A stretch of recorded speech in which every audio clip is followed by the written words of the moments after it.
कि बिहार के अंदर जब एक एक करके सब ताश के पत्ते की तरह उड़ रहे थे तो विभूतिपुर की जनता उसको जो है ईंट और पत्थर को बिल्कुल फेविक्विक की तरह जोड़ करके ये फैसला सुना रहे थे। जीत करके विधानसभा में जो है ना कोई टीए उठाने के लिए नहीं होता है, बल्कि जनता के सवाल को सदन के अंदर उठाना और वो पूरा ना हो तो सड़क पर संघर्ष करना। मैं कभी आपके विश्वास के साथ जो है धोखा करने का काम नहीं करूंगा, बल्कि आपकी उम्मीद पर खरा उतरूंगा। ये सवाल उठता है कि 10,000 के बाद जो 2 लाख में 1,90,000 है वो कब मिलेगा, उसके लिए आंदोलन करना पड़ेगा, सदन के अंदर उठाना पड़ेगा, दबाव डालेंगे। और एनडीए ने जो कहा कि हम 1 करोड़ नौजवानों को रोजगार की व्यवस्था करेंगे, तो 1 करोड़ नौजवानों का लिस्ट मांगेंगे, आप कहाँ रोजगार दिए हैं। विजयी घोषित किए गए हैं और आज अपने जनता को संबोधन करने के लिए आप अपने ऑफिस पर आए हैं, क्या कहना चाहेंगे? नहीं, कम्युनिस्ट पार्टी मार्क्सवादी और महागठबंधन के अंदर जो चुनाव लड़ा जाता है वो चुनाव सिर्फ जीत करके विधानसभा में जो है ना कोई टीए उठाने के लिए नहीं होता है, बल्कि जनता के सवाल को सदन के अंदर उठाना और वो पूरा ना हो तो सड़क पर संघर्ष करना। तो मैं विभूतिपुर की पूरी क्षेत्र की जनता से मैं अपील करना चाहता हूँ कि आपने जिस विश्वास के साथ आशीर्वाद दिया है कि आपके सवाल को सदन के अंदर उठाएंगे, आपके सवाल को लेकर के संघर्ष करेंगे, तो मैं कभी आपके विश्वास के साथ जो है धोखा करने का काम नहीं करूंगा, बल्कि आपकी उम्मीद पर खरा उतरूंगा। लेकिन आपको हम बताना चाहते हैं कि अभी जनता के सामने कई सवाल हैं। अभी आपको पता है कि 10,000 रुपया हर महिला को दिया गया वोट को अप्रत्यक्ष रूप से हासिल करने के लिए। लेकिन अब ये सवाल उठता है कि 10,000 के बाद जो 2 लाख में 1,90,000 है वो कब मिलेगा, उसके लिए आंदोलन करना पड़ेगा, सदन के अंदर उठाना पड़ेगा। दूसरा है कि महागठबंधन का जो भी वायदे थे उस वायदे को पूरा करने के लिए हम दबाव डालेंगे। और एनडीए ने जो कहा कि हम 1 करोड़ नौजवानों को रोजगार की व्यवस्था करेंगे, तो 1 करोड़ नौजवानों का लिस्ट मांगेंगे, आप कहाँ रोजगार दिए हैं। तो इसीलिए जनता के सवाल को लेकर के संघर्ष करेंगे और जनता के सवाल को लेकर के सदन के अंदर आवाज़ उठाएंगे और जो भी सही मुद्दे होंगे उस पर दबाव डाल करके पूरा करवाने का काम करेंगे। और विभूतिपुर की जनता का मैं बहुत बहुत शुक्रिया करता हूं, मैं उनको नमन करता हूं, मैं उनको सलाम करता हूं, आदाब करता हूं, जय भीम लाल सलाम करता हूं। तो उन्होंने ऐतिहासिक फैसला दिया कि बिहार के अंदर जब एक एक करके सब ताश के पत्ते की तरह उड़ रहे थे तो विभूतिपुर की जनता उसको जो है ईंट और पत्थर को बिल्कुल फेविक्विक की तरह जोड़ करके ये फैसला सुना रहे थे।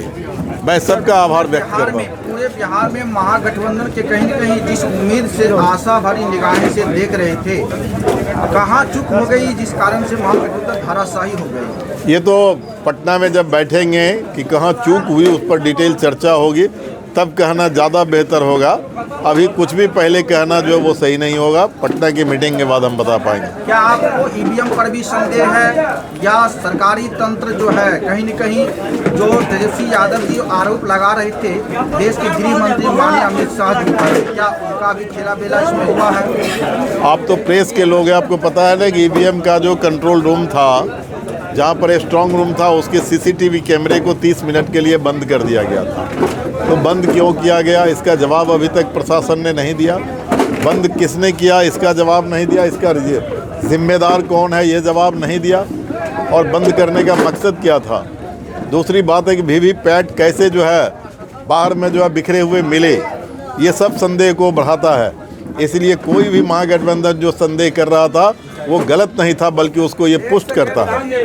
सत्ता पक्ष के लोगों का कहना है कि कहीं न कहीं बगैर दलित और बगैर मुसलमानों के भागीदारी के विपक्ष बिहार में सत्ता लाने की कोशिश कर रहा था, लेकिन यह नाकाम साबित हुआ। तो आप बताइए कि विभूतिपुर में हम कैसे जीत गए। विभूतिपुर एक ऐसा कंस्टिट्यूंसी है जहां मेजोरिटी जो है जिस 2 तबका की बात किया वो नहीं है, तो विभूतिपुर में महागठबंधन कैसे जीत गया। और विभूतिपुर अगर जीत गया दूसरे जगह क्यों नहीं जीतेगा। विभूतिपुर में लोकतंत्र को धनतंत्र और शासन तंत्र कितना प्रभावित किया, ये आप देख नहीं रहे थे कैसे दारू बांटे जा रहे थे।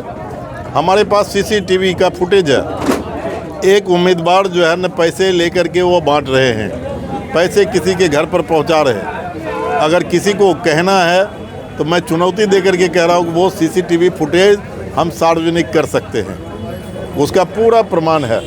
दारू बांटे जा रहे थे, पैसे बांटे जा रहे थे, ईमान खरीदे जा रहे थे, ईमान को बेचे जा रहे थे। क्या मुस्लिम वोटों का ध्रुवीकरण भी हुआ? असदुद्दीन ओवैसी साहब जो एमआईएम पार्टी लेकर आए हुए थे बिहार में, मैं तो कह रहा हूँ कि उसका उलट कर दीजिए। तो आरएसएस का जो वोट का आधार वोट है उसका ध्रुवीकरण हुआ है। क्या कहना चाहेंगे कि आगामी जो आप लोग जो रणनीति बनाएंगे और जो मेजोरिटी की बात है, जहां तक कि ये इतनी बम्पर जीत जो सत्ता पक्ष की हुई, क्या यह उम्मीद थी? नहीं, इसकी उम्मीद नहीं थी। जिस तरह का रिजल्ट अस्वाभाविक है, ये स्वाभाविक नतीजा नहीं है। लेकिन पैसे का जो खेल किया, वोट को खरीदने का जो नीतीश बाबू ने खेल किया, इसका इतना गहरा असर होगा इसका आकलन नहीं था, लेकिन इसका बहुत गहरा आकलन असर पड़ा है। संभवतः यही मुख्य रीजन होगा और इसके कारण जो है ना ये इस तरह का नतीजा आया है। पूर्ण बहुमत की सरकारें लोकतंत्र को किस तरह से प्रभावित करती है? ये पूर्ण बहुमत की सरकार जो है, तो डेमोक्रेसी में बहुमत की जो सरकार है वो सरकार है, वो डेमोक्रेसी में, इस कॉन्स्टिट्यूशन में उसको चलना है। इसमें कहना क्या है? अभी विभूतिपुर से लेकर पूरे बिहार में प्रमुख चुनौती क्या आपको लग रहा है?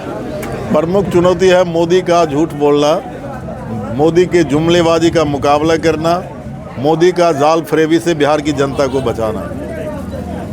माननीय मुख्यमंत्री नीतीश कुमार जी पर कुछ कहना चाहेंगे?